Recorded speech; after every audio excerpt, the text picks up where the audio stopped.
તો સ્વામી આપણને સમાધાન આપ્યું છે કે પરિવારના ઝઘડા ઓછા કરવા હોય તો થોડુંક એકબીજાની વાત સાંભળવી, દરેકને સાંભળીએ. આપણી મોટી તકલીફ શું છે? સાંભળતા જ નથી. સંભળાય બહુ કરીએ. ઘણા લોકો તો સાંભળવાની ટેવ જ ના હોય. ઘણા શું કે હું મારા બાપનું ન સાંભળું. સાંભળવું પડે, હવે દરેકનું સાંભળવું પડે. જે સાંભળે છે એ જ બીજાને સંતોષ આપી શકે છે. જોઈ લો પ્રમુખ સ્વામી મહારાજને. સ્વામી શું કરે છે? સ્વામી દરેકને કાન આપે, દરેકને માન આપે, દરેકને ધ્યાન આપે. આ 3 શબ્દો યાદ રાખજો. સ્વામી દરેકને કાન આપતા, નાના માણસને પણ કાન આપે.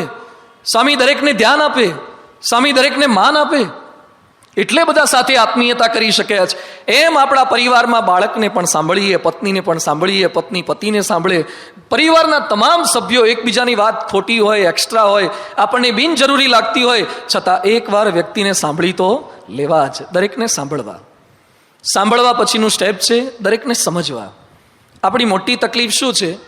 આપણે આઈપેડ સમજતા થઈ ગયા, આપણે ફોન સમજતા થઈ ગયા, મશીનરી વાળું આખું વિમાન, કેટલી સ્વિચીસ આવે છે એ બધું જ સમજતા થઈ ગયા. પણ માણસ પત્નીને સમજી શકતો નથી, દીકરાને સમજાય નહીં. જવાહરલાલ નહેરુ આમાં થાપ ખાઈ ગયા હતા.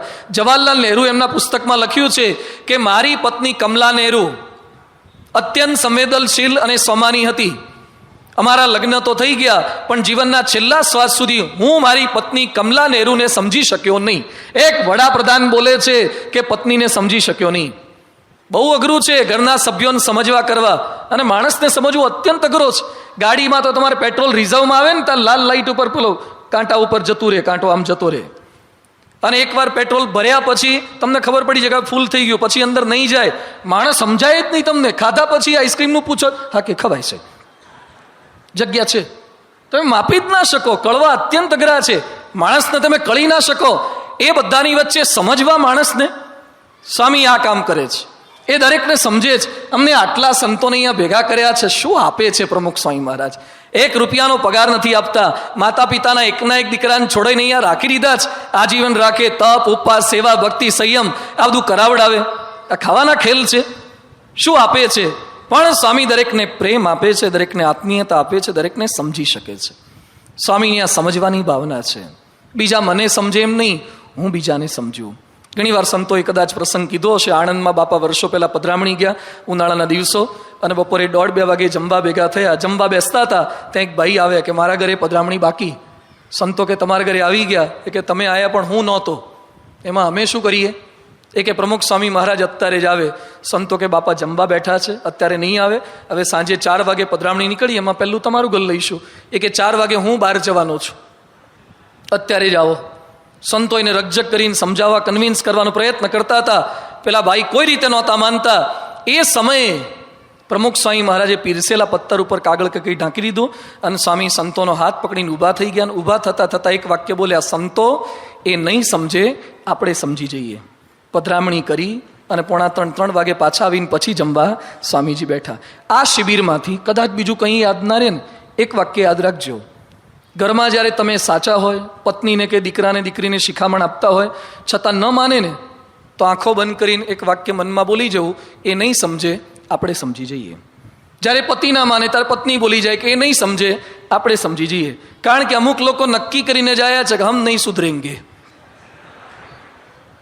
મગ હોય ને એને બાફો ને તો અમુક સિટીએ બફાઈ જાય, લગભગ 99.99% બફાઈ જાય, પણ અમુક ગોંગડા હોય છે. એ સીટીઓ મારીને થાકી જાવ તો એ બફાય જ નહીં. એમ અમે સત્સંગ શિબિર કરીને થાકી જાય ને તો અમુક હારા બફાતા જ નથી, ઊણા પડતા જ નથી. તકલીફ આ છે. બફાવા જોઈએ, ફેરફાર થવો જોઈએ, તો નહીં થાય. ચેન્જ અમુકમાં નહીં આવે, આપણે સમજી જવાનું. હમણાં થોડાક સમય પહેલાં રાજકોટમાં એક છોકરો આવ્યો, મને કે સ્વામી ઘરમાં તકલીફ. મેં કહ્યું શું તકલીફ? એ કે ભાભી મને સાચવતી નથી. તું ક્યાં રહે છે? એ કે ભાઈ ભાભી સાથે, મા બાપ મારા ગામડે રહે છે. બધું ભાભી તને હેરાન કરે છે? એ કે હા બહુ હેરાન કરે. બધું હેરાન કરવામાં કરે શું? એ કે સ્વામી મારી સાયકલની હવા કાઢી નાખે છે. હવા કાઢવામાં ભાભીને શું મજા આવે? એ કે ના સ્વામી હવા, મેં કીધું એની જાતે નીકળી જતી હોય ઘણી વાર. ના કે મેં જોયા ભાભીને હવા કાઢતા, હવા કાઢી નાખે છે. તો એક કામ કર, પેલો પંપ આવે ને હવા ભરવાનો, એ કેટલાનો આવે? એ કે સ્વામી એ તો બજારમાંથી 200-500 રૂપિયા કંઈક મળી જાય. બધું એક પંપ લાવી દે. પછી શું કરવાનું? મેં કીધું તારે ભર્યા કરવાનું. તુલસીદાસ ચંદન ઘસે ને તિલક કરે રઘુવીર, ભાભી હવા કાઢે ને હવા ભરે દિયર વીર. તારે હવા ભર દેવાની. હવે ભલે ને કાઢતી. પછી થોડાક સમય પછી પાછો આવ્યો. મેં કીધું પ્રોબ્લેમ સોલ્વ? મને કે સોલ્વ થઈ ગયો, પણ બીજી સમસ્યા થઈ. શું? એ કે હવે પેલો વાલ ટ્યુબ આવે ને એ કાઢીને ફેંકી દે છે, જેના આધારે હવા ટકેલી રહે ને આવડી પેલી વાલ ટ્યુબ આવે ને એ ફેંકી દે છે. બધું વાલ ગોળો કેટલાનો આવે? એ કે 2-5 રૂપિયાનો. મેં કીધું 2-5 લાવી દે, ભાભી ફેંકી દે, તાર ફરતી નાખી દેવાના. થોડાક દિવસ પાછું ચાલ્યું, ભાઈ પાછો આવ્યો, મને કે સ્વામી નવી તકલીફ થઈ. એ કે સાયકલ પાર્કિંગમાં મૂકું ને તો ભાભી પરિકરથી પંક્ચર પાડી દે છે. કોણ જાણે એની ભાભી હારી ખેલાડી હતી, પંક્ચરમાં ડોક્ટરેટ કરેલું હતું. એટલે પછી મેં કીધું તો હવે શું કરવાનું? મને કે સ્વામી હવે ચિંતા ના કરતા, બહુ સમાગમ કર્યો ને તમારો સંતોને, એમાં હું શીખી ગયો છું. શું શીખી ગયો? એ કે હું જ હવા કાઢી નાખું છું. તું શું કરે હવા કાઢે છે? એ કે હવા ભરેલી હોય તો પંક્ચર પાડે ને, હું જ હવા કાઢીને મૂકી દઉં છું. હવારે જાતે ભરીને જતો રહું છું, ભાભી ઊભી રહીને જોયા કરે છે. દુનિયામાં કેટલાક માણસો નહીં સુધરે, નહીં સમજે, એની વચ્ચે આપણે સમજવાનું છે. કોઈ ચેન્જ નહીં થાય, કોઈ ફેરફાર નહીં થાય તો સમજીએ, આપણે બીજાને સમજીએ. એના સ્વભાવો, એની પ્રકૃતિ અલગ અલગ રહેવાનું, વ્યક્તિ અલગ રહેશે તો સમજવાની આ વૃત્તિ. સાથે એકબીજા માટે સેક્રિફાઈસ, ઘસાવું કરવું, આ ઘટતું જાય છે. રામ જંગલમાં ગયા, ભેગા સીતા જંગલમાં જાય. આજકાલની સીતા જાય ના પાડ દે, કુમાર બાપુજીને ત્યાં જવું છું, 14 વર્ષ પૂરા થાય એટલે લેતા જજો પિયરમાંથી. 14 વર્ષ સુધી સીતા ભેગી જાય અને લક્ષ્મણ જાય. એ શું કરવા જાય? બંને જણા ભેગા થઈને ત્યાં ફરતા. લક્ષ્મણ ગયા સેવા કરવા માટે, સગ્ગા ભાઈની સેવા કરવા માટે લક્ષ્મણ ત્યાં ગયા. 14 વર્ષ સેવા કરી છે લક્ષ્મણે. ઘસાવાની ભાવના, આજે પરિવારમાં ઘસાવાની ભાવના ઘસાઈ ગઈ છે. મારા કેટલા ટકા, મને શું મળે, આપણે કેટલા ટકા, એના માટે આપણે શું કરવા? ઘસાવું. આ વૃત્તિ વધતી જાય છે. પણ ઘસાવું, કોકને મદદરૂપ થવું. બહુ સરસ હરિવંશરાય બચ્ચન એને વાજપેયી કવિતા લખી છે, आओ चले ऐसा कोई धर्म चलाया जाए जिसमें इंसान को इंसान बनाया जाए, जिसकी खुशबू से महक उठे पड़ोसी का घर, फूल कोई गुलशन में ऐसा खिलाया जाए, ले चले इंसानियत को उस मुकाम पर, हमारी पलकों से किसी के आंसू उठाए जाए. આપણી પાપણથી કોકના આંસુ લૂછીએ ને એને ઘસાવાની ભાવના કહેવાય. પાપણથી આંસુ ના લૂછીએ કંઈ નહીં, કોકને હાથ લૂછવા માટે રૂમાલ ના હોય ને આમ ઘસતો હોય ને તો આપણો આપવો, કોક દાડે મદદરૂપ થવું. ઘરમાં પતિ પત્નીને એકબીજાની ઘસાવાની ભાવના આ નથી. સેક્રિફાઈસ, બીજા માટે ઘસાવું, મદદરૂપ થવું, તો પરિવારની અંદર પ્રેમ, સંપ, એકતા એ અકબંધ રહે છે. બીજું, નાના મોટા પરિવારના સભ્યો રહીએ છીએ તો ભૂલ થવાની, પ્રશ્નો થવાના, મતભેદ થાય. દરેક પરિવારમાં થાય, પ્રશ્નો તો થાય. ભગવાનના પરિવારમાં થયા હતા, ભક્તોના પરિવારમાં પણ નાના મોટા પ્રશ્નો થાય તો થાય. તો માફ કરી દેવાની વૃત્તિ રાખવી, માફી માગવી અને માફી આપવી.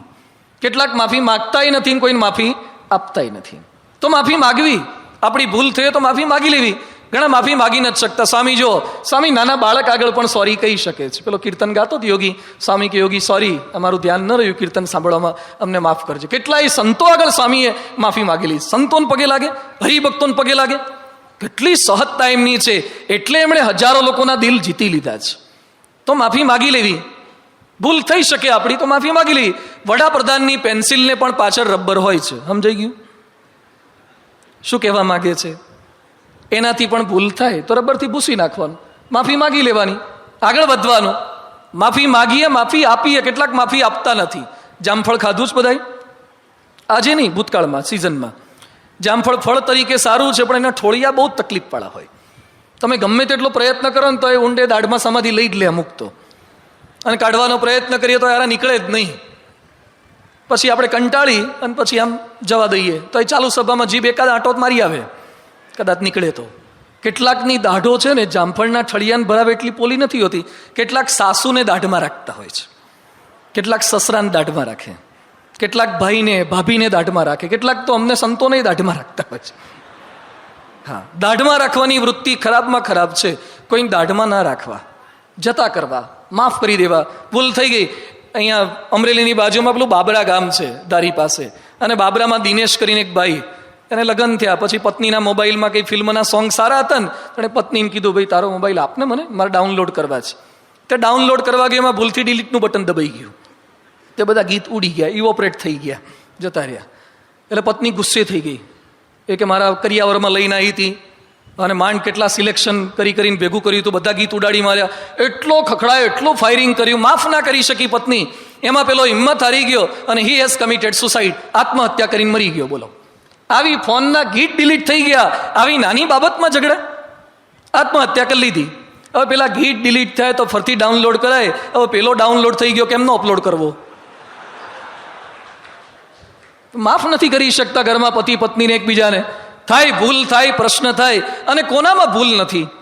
દરેકમાં ભૂલ છે. દરેકની અંદર સ્વભાવ તો રહેવાના, પણ સારું જોવાની વૃત્તિ. પતિ પત્નીના લગ્ન થયા પછી ભેટમાં બધું આવે ને, માઇક્રોવોન આવે, કુકર આવે, આવું ઘણું બધું આવ્યું.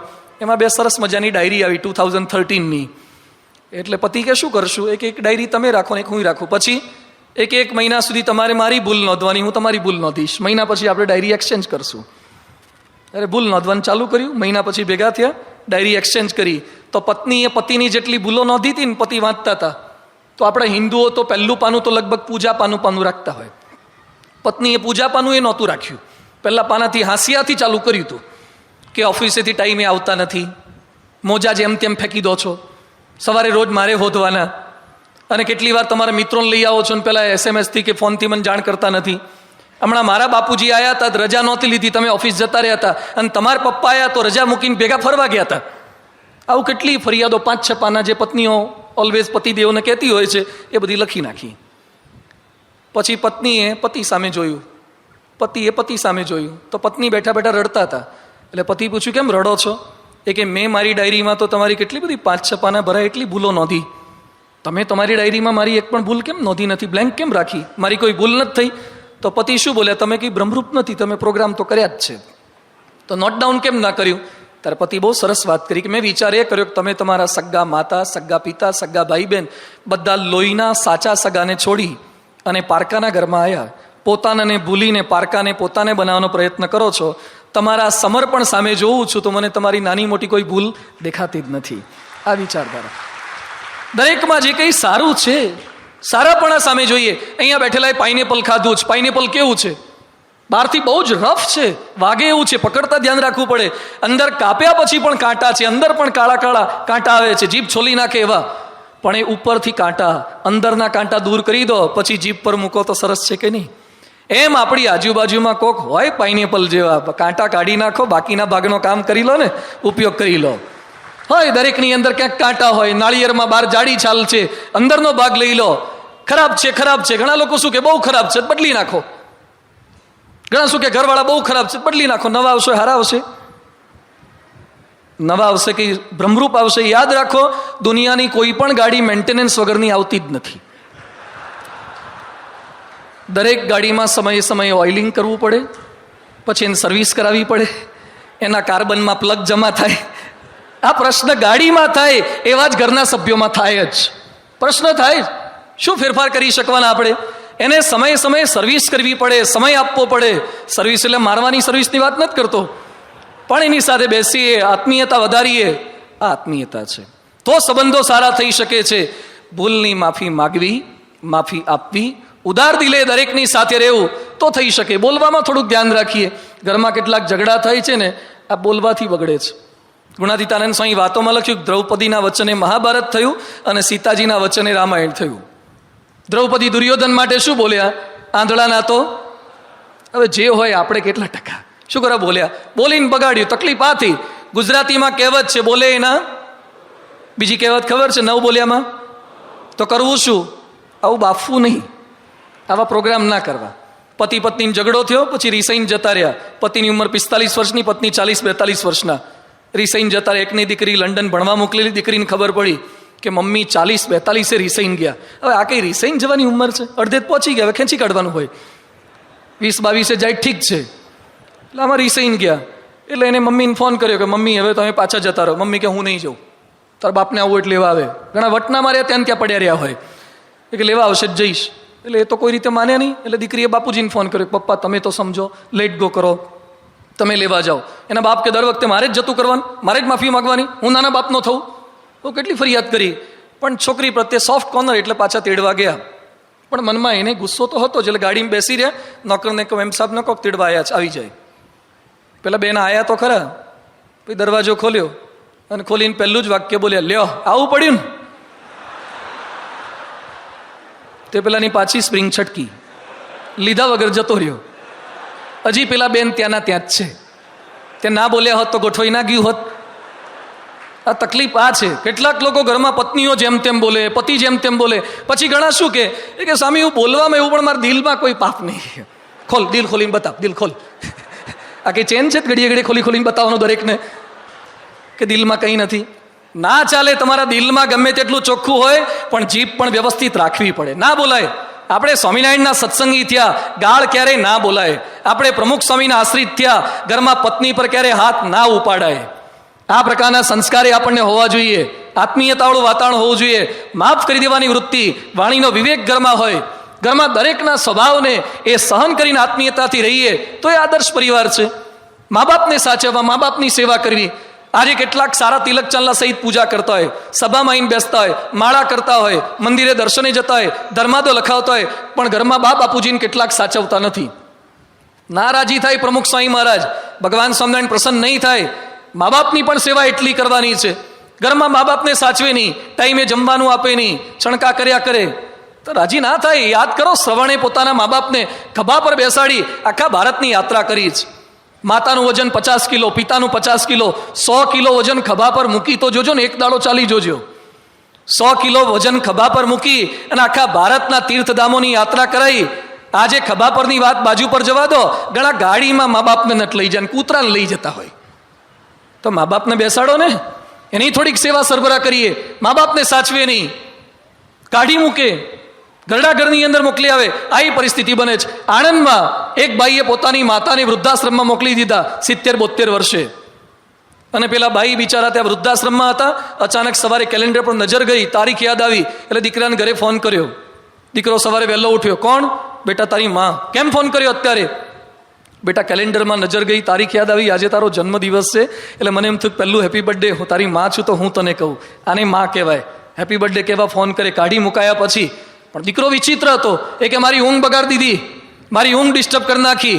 અને એ સમયે માતાથી ન રહેવાયું. માતા શું બોલ્યા કે બેટા આજે તો તારી 5 મિનિટની ઊંઘ બગડી, આજથી 30 વર્ષ પહેલા તને જન્મ આપ્યો ત્યારે મારી આખી રાત બગડી હતી, એ કેમ ભૂલી ગયો? આ કેમ ભૂલી જવાય છે? આ કેમ યાદ નથી રાખી શકતા? પરિવારની અંદર માફ કરી દેવાની વૃત્તિ, પરિવારના સભ્યોને સાચવવાની વૃત્તિ. જ્યારે જ્યારે મા બાપની સાચવવાની હું ક્યાંક વાત કરું ને તો એક ભાઈ ગરડા મને મળી ગયા. મને કે સ્વામી આવું થોડું ચલાવો, બહુ જરૂર છે. પણ દર વખતે ખાલી દીકરાનો દીકરાની વહુના વાંક નથી હોતા. કેટલાક મા બાપ પણ અકોણા હોય છે. હવે એમના પર થોડુંક તીર મારીએ. હા, કેટલાક મા બાપની પણ તકલીફ હોય છે. મા બાપ ભૂલવાળા હોય. એક પુસ્તક બહાર પાડવા જેવું છે, મા બાપોએ વિકસાવેલી દુઃખી થવાની કળા. શું? મા બાપોએ વિકસાવેલી દુઃખી થવાની કળા. મા બાપ જાણી જોઈને એવા વિચિત્ર સ્વભાવના હોય. હવે દીકરો દીકરાની વહુ બધા કંઈ ખરાબ નથી હોતા, ઘરમાં પ્રેમથી રાખે તો એ સવારના પોરના 5 વાગ્યાના ઉઠી જાય, લાઇટો ચાલુ કરી દે, ડોલ ટમ્લર ખખડાય કરે. ઉઠો હવે તમને ઊંઘ નથી આવતી, લોકોને તો ઊંઘવા દો. પછી કે ઘરમાં નથી રાખતા. રાખે છે દીકરો ને દીકરાની વહુ, પણ જેટલા પૈસા ભેગા થાય એ દીકરીને ઘેર મોકલાવે. ક્યાંથી રાખે પછી તમને? આત્મીયતા નથી, ઘરની અંદર સમજી નથી શકતા. એકવાર એક ભાઈના ઘરે મેં પધરામણી કરી. બાપુજી પથારીમાં બેઠેલા હતા. છોકરો મને કે સ્વામી પ્રાર્થના કરો ને બાપુજી સુખિયા થાય. આપણા ત્યાં ખબર છે ને સુખિયા એટલે ક્યાં? ઉપર જાય. એટલે મેં કીધું ભાઈ સુખિયા કરવા જ? એટલે એને બાપ પથારીમાં બેઠા બેઠા શું કે ના ના મારે સુખિયા નથી થવું, આવી ધૂન ના કરતા બાપજી. એટલે છોકરો મને કે સ્વામી ધૂન ચાલુ કરી દો એટલે કાઉન્ટડાઉન ચાલુ થઈ જાય, નંબરિયા પડી જાય. બાપ ના પાડે છે. એટલે છોકરો મને શું કે મને કે સ્વામી બાપુજીની તકલીફ બહુ પડે છે, ધૂન કરો, અક્ષરધામમાં મહારાજના સુખે સુખી થાય, હવે દુઃખી ના થાય. એના બાપ પથારીમાં શું બોલે? મને કે સ્વામી દુઃખી નથી થતો, એ સેવા કરવામાં દુઃખી થાય. જીવતા બાપને મારી નાખવા માટે ધૂન કરાવડાવે આવો સમાજ છે. એની વચ્ચે પ્રમુખ સ્વામી મહારાજ તો આપણા કોઈ લોહીના સગા બાપ નથી, છતાં BAPSના લાખો ભક્તો શું બોલીએ છીએ? પ્રમુખ સ્વામી તમે જીવો સદા વર્ષ 120, ઘણું જીવો, જીવન આધાર. સ્વામીને બાપ બનતા આવડે છે. આજે કેટલાક લોકોને બાપ બનતા નથી આવડતું, એટલે છોકરા મારી નાખવાની ધૂન કરાવડાવે ને. આત્મીયતા, આદર્શ પરિવાર કઈ રીતે બનાવી શકાય? તો પરિવારમાં ઘસાવાની ભાવના, માફ કરી દેવાની ભાવના. અને એના માટે આ સત્સંગ, રવિ સભા, ઘર સભા, પરાસભા. બહાર વાતાવરણ ખૂબ જ ખરાબ છે. પૂજ્ય ડૉક્ટર સાંઈ બિરાજમાન છે, એમની પાસે તો સેંકડો પ્રશ્નો આવે છે. કેવી સમસ્યા ઊભી થાય. સ્વામી હમણાં થોડાક સમય પહેલા જ એક યુવકનો મને ફોન આવ્યો. મને કે સ્વામી જય સ્વામિનારાયણ. મેં જય સ્વામિનારાયણ કીધા. મેં કોણ બોલો છો? મને કે તમે મને નહીં ઓળખો, તમે ઓળખાણ આપો. એ કે ઓળખાણ આપવાનો અત્યારે ટાઈમ નથી. બોલો ફોન કરીને પાછો ઓળખાણ નથી આપતો. કીધું ઓળખાણ આપવાનો ટાઈમ નથી, પણ કોણ બોલો છો? મને કે મેં તમારા પ્રવચન સાંભળ્યા એટલે તમને ઓળખું છું, પણ તમે મને નહીં ઓળખો. મેં કીધું પણ મને ફોન શું કરવા કર્યો? મને કે આત્મહત્યા કરવી છે એટલે છેલ્લે તમને ફોન કરીને મરું. આવાય પાછા ફોન કરે એ કે આત્મહત્યા કરવી છે એટલે છેલ્લે તમને ફોન કરતો. મેં કીધું તું ઊભો છે ક્યાં? એ કે રાજકોટના રેલવે સ્ટેશન ઉપર પાટાની વચ્ચે ઊભું છું, ફોન મૂકો એટલે ઉપડી જવું છે. બોલો આવો હારો ઇમોશનલ થઈ ગયેલો. તાર ના મરાય, મેં મરવાને ન મરાય એવી બધી વાતો કરી, પણ કોઈ રીતે ના માને. જે પાટા પર ઊભો રહી ગયો હોય એ કેમનો કન્વિન્સ થાય? મને કે હવે મને ડિસ્ટર્બ ના કરો, જીવતા તો હેરાન થયો છું, મરવા તો દો શાંતિથી. મને કે મરી જવું છે. ભાઈ તારે મરવું તું, મારી વાત નહોતી માનવી, શું કરે મને ફોન કર્યો? લેવા દે વગરનું તારું કોલ લિસ્ટ ચેક કરશે, એમાં મારો નંબર આવી ગયો. હું પોલીસ ચોકીમાં જવું, ધંધે લાગી જઈશ કે છેલ્લો ફોન આમ ન કર્યો છે એટલે આ કંઈક આઘું પાછું બોલ્યા લાગે છે. બધું પણ તારે મરવું શું કરવા? એ કે ના હવે મરી જવું ફાઇનલ છે. બધું જામનગર પેલા રાજકોટના બેપ્ટીવાલા છે, DRM મને ઓળખે છે, આવતીકાલે વ્યવસ્થા કરીશ, પણ તું મરીશ નહીં. એ કે ના મરવું તો ફાઇનલ છે. મેં કીધું એક કામ, કોઈ રીતે નહોતો માનતો એટલે બાપાને સંભાળીને મેં કીધું મરવું હોય તો મરી જા, પણ એક ધાર્મિક વિધિ કરીને જા. મને કે ધાર્મિક વિધિ? મેં કીધું હા, મરતા પહેલાં એક ધાર્મિક વિધિ કરવી પડે, આપણો હિન્દુઓનો રિવાજ છે. આપણા ત્યાં હિન્દુઓમાં લગભગ મરતા પહેલાં કોઈ વિધિ હોતી જ નથી, મર્યા પછી જ હોય છે બધી જ વિધિ. મર્યા પછી પેલા બાપુજી ઉપર જલસા કરે, નીચે છોકરો 12મા 13મા લાંબો થઈ જાય લાડવા ખવડાવવામાં. એટલે બધી વિધિ ભાગવત હોય, પછી બાપુજી તો ઉપર જલસા કરે, નીચેવાળા ભાગવત સાંભળ્યા કરે. એને કંઈ સાંભળવાનું આવ્યું નહીં આખી જિંદગીમાં. એટલે મને કે વિધિ કરવી પડે? મેં કીધું હા વિધિ કરવી પડે. મને કે વિધિ ના કરું શું થાય? મેં કીધું તો ભૂત થઈશ. મેં જીવતા જ દુઃખી થયો, મર્યા પછી ભૂત થઈને દુઃખી થઈને કરતા વિધિ કરી જા. મને કે તો કાલાવાડ રોડ પર આવું. મેં કીધું આવી જા, તરત હું રાહ જોઉં છું. મેં એને કોઈ દિવસ જોયેલો જ નહીં, એટલે હું મંદિર બહાર ઊભો. મેં કીધું આવે તો ઓળખવો કેમનો? એટલે 2-3 છોકરાએ, પહેલો છોકરો એટલે મેં પૂછ્યું ભાઈ પાટા પરથી આવ્યો? મને કે ના હું શું કરવા પાટા પરથી જાઉં? એટલે 2-3 ને મારે પૂછવું પડ્યું, તારે માંડ મેળ પડ્યો. એટલે મેં એક છોકરો રડવા જેવો લાગતો હતો, પછી એકદમ પગમાં પડી ગયો, ધ્રુસકે રડે. મને કે મરી જવું છે, પણ શું ધાર્મિક વિધિ છે? મેં કીધું બેસ. પાણી પાયું, સાંત્વના આપી થોડીક. શું તકલીફ છે? એ કે મારા બાપુજી મારી સાથે બોલતા નથી, મારી માં બોલતી નથી, ઘરમાંથી કાઢી મૂક્યો છે, છાપામાં મારી જાહેરાત આપી દીધી છે. બધું એ લોકો આટલા બધા નિષ્ઠુર થયા કેટલા સમયથી? એ કે 3.5 વર્ષથી મને ઘરમાં રાખતા નથી, 3.5 વર્ષથી. બધું એ લોકો આટલા બધા ક્રૂર થયા, નિષ્ઠુર થયા, તારી પ્રત્યે પ્રેમ ભાવ નથી રાખતા, તો તારી કઈ ભૂલ હતી? મને કે હા સ્વામી, મારી થોડીક ભૂલ તો હતી. દરેકને પોતાની ભૂલ કેવી લાગે? થોડીક જ લાગે ને. થોડીક ભૂલ શું હતી? એ કે સ્વામી હું થોડોક વ્યસનને રવાડે ચડી ગયેલો. મેં કીધું વ્યસનમાં શું કરતો હતો? એ કે સિગરેટ પીતો. મેં કીધું બીજું કંઈ? એ કે દારૂ પણ પીતો. મેં કીધું બીજું કંઈ? એ કે સ્વામી હું માંસાહાર પણ ખાતો. તો એના સિવાય કંઈ? એ કે જુગાર રમતો. તો બીજું કંઈ? એ કે સ્વામી હું વ્યભિચારી બની ગયો છું. તારી ઉંમર કેટલી થઈ? 21 વર્ષ. બીજું જુગાર કેટલાનો રમ્યો? 40 લાખ રૂપિયાનો જુગાર રમ્યો છે આ છોકરો. 18 વર્ષે 40 લાખ રૂપિયા હારી ગયો. એના બાપે પોતાનું મકાન વેચી અને ભાડાના મકાનમાં જવું પડ્યું, કોઈ રીતે સુધર્યો નહીં. પછી કઈ રીતે બાપ રાખે? છાપામાં જાહેરાત આપે કે નહીં? પછી મેં એનો ઇન્ટરવ્યુ લીધો. મેં કીધું કેટલા વર્ષથી તારી બગડવાનું ચાલુ થયું? 16 વર્ષનો હતો અને 11 સાયન્સમાં એ ગ્રુપમાં કે બી ગ્રુપમાં અભ્યાસ કરતો હતો, અને નવરાત્રિથી ચાલુ થયું. આવે છે સાવધાન, કાળરાત્રિ આવી રહી છે નવરાત્રિમાં. અને મિત્રો સાથે ગયો ફરવા, એમાં ફરવા ગયો, બોમ્બે પાર્ટીમાં ગયો, ક્લબમાં ગયો, બગડતો ગયો. એમાં બગડતા આ લેવલ સુધી પહોંચી ગયો. કયા લેવલ સુધી પહોંચે જ? બહાર જે દેખાય છે એ રિયલ પિક્ચર નથી, અંદર ચિત્ર કંઈક જુદું છે. એ બધાની વચ્ચે બચાવી શકે એવું એકમાત્ર આ સ્થાન છે. આ ગુણાતીત સંતના સાનિધ્યમાં રહીએ બચી શકે. એ છોકરાને પછી વાતો કરી, બાપાના આશીર્વાદ અપાવ્યા, ફેરફાર થયો. એ છોકરો સુધરી ગયો. આત્મહત્યાની વાત તો બાજુ પર રહી. હમણાં અમદાવાદમાં ગેરેજમાં નોકરી લાગ્યો, કારણ કે 11 નપાસ છે, કોણ નોકરી આપે? ગેરેજમાં નોકરી લાગ્યો, 5,500નો પગાર મળ્યો. ઠાકોરજી પાસે આવ્યો. મને કે સ્વામી સંતોએ મને બચાવેલો, પહેલો પગાર મારે ઠાકોરજીને અર્પણ કરવો છે. સુધરી ગયો, ફેરફાર થઈ ગયો એનો. એના મા બાપ એનો સ્વીકાર પણ હમણાં કરી લેવાના જ. ગમે તેવા પ્રશ્નો, એની વચ્ચે સોલ્યુશન આ સત્સંગમાંથી પ્રાપ્ત થાય છે. એના માટે આવો દિવ્ય સત્સંગ આપણને પ્રાપ્ત થયો છે. બહાર તો હોળી સળગે છે, પ્રશ્નો છે, લોકો સમસ્યાની વાતો કરે છે, પણ જીવનને મંગલમય બનાવવું હોય તો એના માટે એકમાત્ર આધાર આપણું આ સત્સંગ છે. તો આપણે સૌ કોઈ આવા સત્સંગ સાથે કનેક્ટેડ રહીએ, થોડોક સમય વિશેષ આપતા જઈએ.